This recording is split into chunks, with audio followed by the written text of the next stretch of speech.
வணக்கம், நான் உங்கள் Salem Ranganathan, Layapriya school of fine ஆர்ட்ஸோட ஃபவுண்டர். இன்றைக்கி எபிசோடில் உங்களுக்கு நிறையா மிருதங்கத்தை பற்றி நிறையா நுணுக்கங்களை கவர் பண்ண போகிறேன். நீங்கள் எல்லாம் பார்த்து கேட்டு மகிழுமாறு கேட்டுக்கோங்க. நம்ம இந்த எபிசோடில் என்ன பார்க்க போகிறோம்னா, ஒரு மிருதங்கம் ஆர்டிஸ்ட் சேர்ந்த அன்னிலேருந்து தன்னை எப்படி அவர் ஆர்கனைஸ்டாக படிக்கணும் ஒரு குருட்டங்கிறது ஒரு முக்கியமான ஒரு டாபிக். ஃபஸ்ட்டு என்னென்னா, நம்ம மிருதங்கம் முதல்ல, அதாவது இப்போ 5ஆம் கிளாஸ் குழந்தை படிக்குதுன்னா அதுக்கு என்ன மிருதங்கம் வாங்கி கொடுக்கணும், அதுக்கப்புறம் 8th 9th அந்த மாதிரி ஸ்டேஜில் வரும்போது எந்த மிருதங்கம் கன்வெர்ட் ஆகணுங்கிற ஒரு டிசிஷன்லாம் கரெக்டாக எடுத்துட்டோன்னா ஆகும். உங்களோட நீங்கள் படிக்கிற அந்த தருணங்கள் ரொம்ப இன்ட்ரெஸ்டிங்காக போகும். ஸோ அதை பற்றி இதில் நான் கவர் பண்ணுறேன்.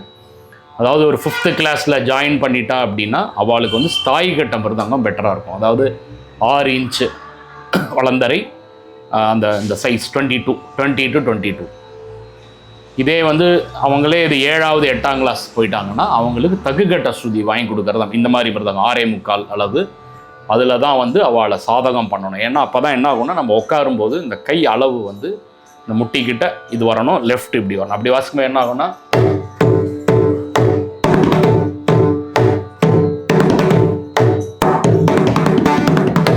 இந்த மாதிரி வாசிக்கும்போது இந்த ஹைட் ரெண்டும் கரெக்டாக இருக்கும். இப்போ ஃபார் எக்ஸாம்பிள் 8th படிக்கிற பையன் குட்டி மிருதங்கத்தில் வாசிச்சானா என்ன ஆகும்னா, அவனுக்கு இந்த கை படிமானம் கிடைக்காது.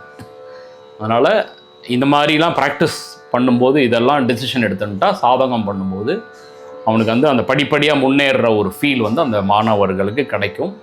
அதே போல் நல்ல மிருதங்கமாக வாங்கி நாதமாக இருக்கிற இன்ஸ்ட்ருமெண்ட்டு தான் வாங்கணும். ஆல்வேஸ் உங்களோட குருநாதர் யார்கிட்ட படிக்கிறாளோ அவள்கிட்ட கன்சல்ட் பண்ணிட்டு, இப்போ நான்லாம் என்னோடய ஸ்டூடெண்ட்டுக்கு வாங்கி கொடுத்துருவேன்.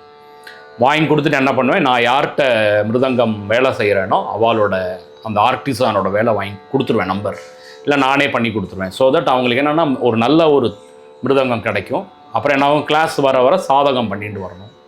சாதகம் பண்ணிட்டு வரும்போது அந்த பாடாந்தரத்தோடு வாசிக்கும்போது அவங்களோட க்ரோத் அந்த ஸ்டூடெண்ட்டே ரியலைஸ் பண்ணலாம். அவன் டெய்லி அந்த ப்ராக்டிஸுங்கிறத அந்த டெய்லி ப்ராக்டிஸுங்கிறத அவன் பண்ணியே தான் ஆகணும், இல்லாட்டி முன்னேற்றம் கிடைக்காது.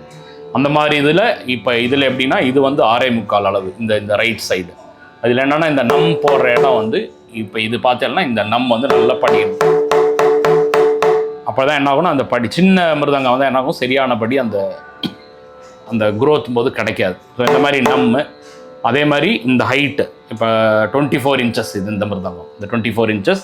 அதே போல் தொப்பி சைடு பார்த்தேன்னா இந்த வெட்டுத்தளவு இவ்வளோ தான் இருக்கணும். இதுக்கு இப்போ பார்த்தா ஒரு மார்க் பண்ணி வச்சுருப்பார் அவர். அது என்ன, இந்த கும்கி போடும்போது அந்த எவ்வளோ அளவுங்கிறது நம்ம இது பண்ணிக்கலாம். இதே இந்த கும்கி போடும்போது இது கரெக்டாக வந்துடுதுன்னா இதுக்கு மேலே நம்ம வெட்டுத்தட்டு அறுக்கக்கூடாது. வெட்டுத்தட்டு ரொம்ப அறுத்துட்டா என்ன ஆகும்னா, தபலாவோட டங்கா மாதிரி சவுண்டு கேட்க ஆரம்பிச்சிடும். அது நம்மளோட வாசிப்பை பிளாக் பண்ணிகிட்டே இருக்கும். அதனால் இந்த ஓப்பன்ஸ் இப்போ இந்த மாதிரி பேஸ்ட்டெல்லாம் வந்துடுது. இப்போ அந்த பேஸ்ட்டு கூட எப்படி வைக்கணும்னா, நம்ம இப்போ இந்த அளவு எடுத்துக்கணும், இந்த சென்டரில் அழகாக, இதுக்கு மேலே நம்ம இந்த பேஸ்ட்டை தேய்ச்சின்னு இவ்வளோ தூரம் போகக்கூடாது. ஸோ இதெல்லாம் டெக்னிக் ஆஃப் பிளேயிங்கில் வாத்தியார்ட்டேருந்து அதை லேர்ன் பண்ணிக்கணும். அதே போல் ஹைட்டு, மிருதங்கத்தோட ஹைட்டு பார்த்தேன்னா என்னோட ஹைட்டுக்கு ஏற்ற மாதிரி நான் மிருதங்கம் வாங்கிக்கணும்.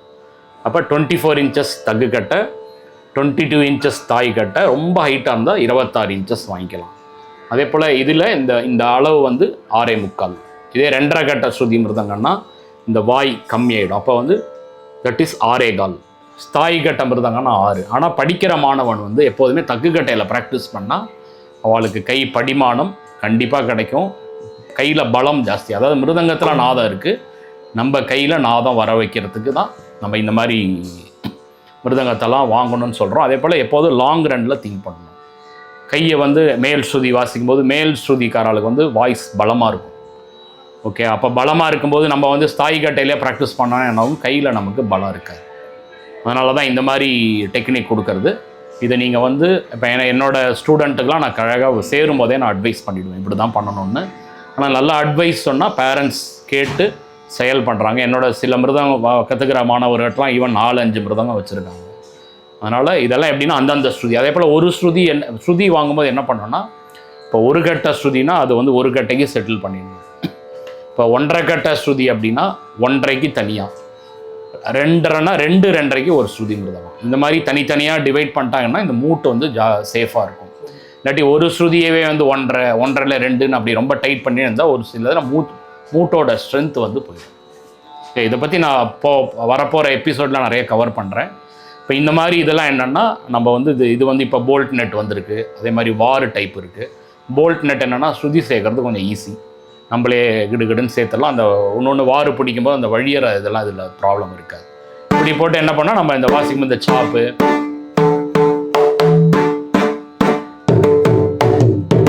இப்படி ஓப்பன் சவுண்டில் வாசிக்கும் போது ஈஸியாக இருக்கும். இது மாதிரி வாங்கியாச்சு. அடுத்தது நம்ம வந்து கை எப்படி படிஞ்சு வாசிக்கிறதுங்கிறது நம்ம அதை டியூன் பண்ணிக்கணும். அதாவது தா டி தும் தம் தா டி தும் தம் தத்தி தும் தம் தத்தி தும் தம் தத்தி தும்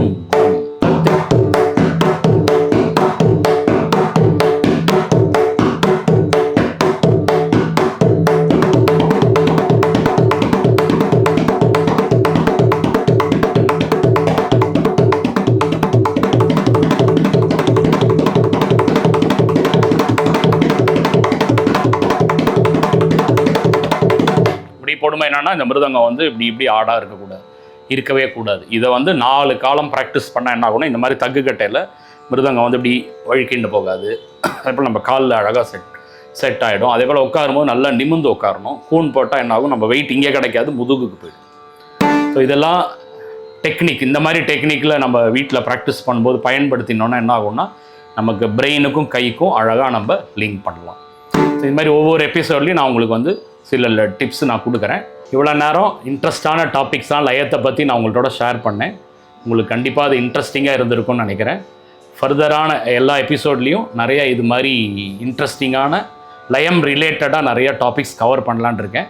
நீங்கள் தொடர்ந்து இந்த நம்ம சேனலை சப்ஸ்கிரைப் பண்ணுங்கள், பாருங்கள். உங்களோட நல்ல நல்ல கமெண்ட்ஸ்லாம் எனக்கு போட்டு என்னை என்கரேஜ் பண்ணுங்கள். நன்றி, நமஸ்காரம். மீண்டும் உங்களை சந்திக்கிறேன்.